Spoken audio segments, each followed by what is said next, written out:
छुआई जकरा से जीना की भर कहना छुआई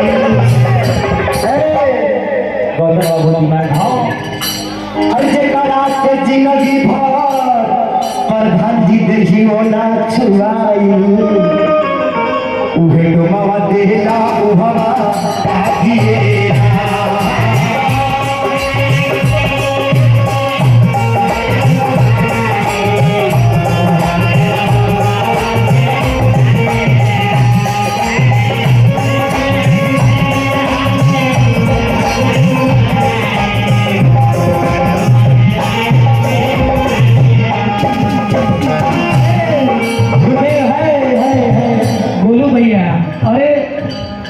पिताश्री और इसमें हाँ इसी एक गाजीपुर के आप मालिक हाँ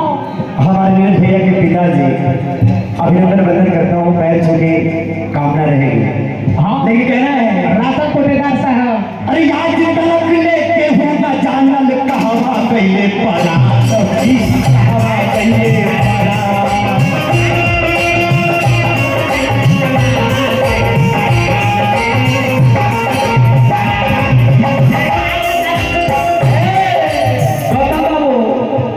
प्रधान जी की ओर से फिर दूसरा आशीर्वाद 1000 के प्रधान जी खातिर हमारा गीत याद आ गई कि तू सामने बैठा कि तू सामने बैठा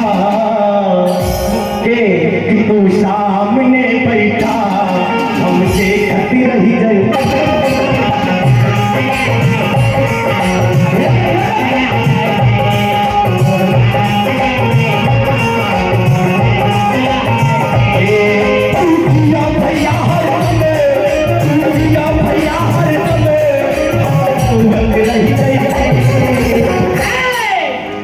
नजर के सामने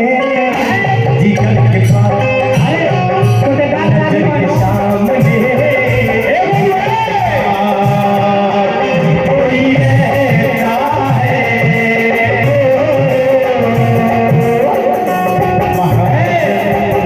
भैया अरे महाजन भैया के देखा सामने श्रीमान महाजन कुशवाहा नजर को नजारों ने लूट लिया गोलू तो महाजन भैया के कौन रंगदार में समझिए अरे आज तलक लेके हो न जानल कहवा गइले पड़ा कहवा गइले पड़ा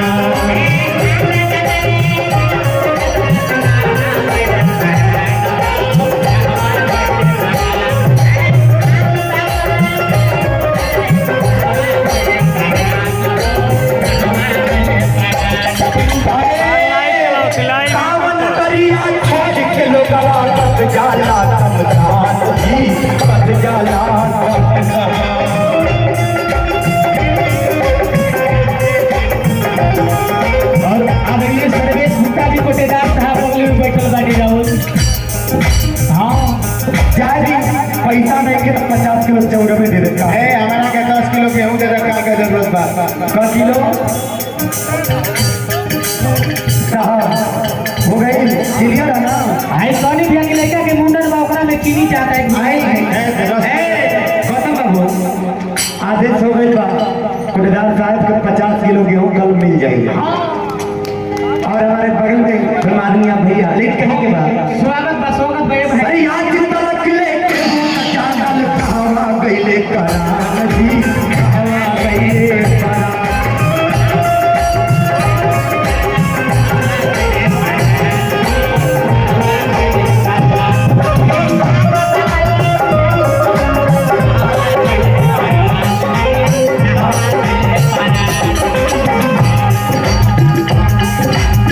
हाँ भैया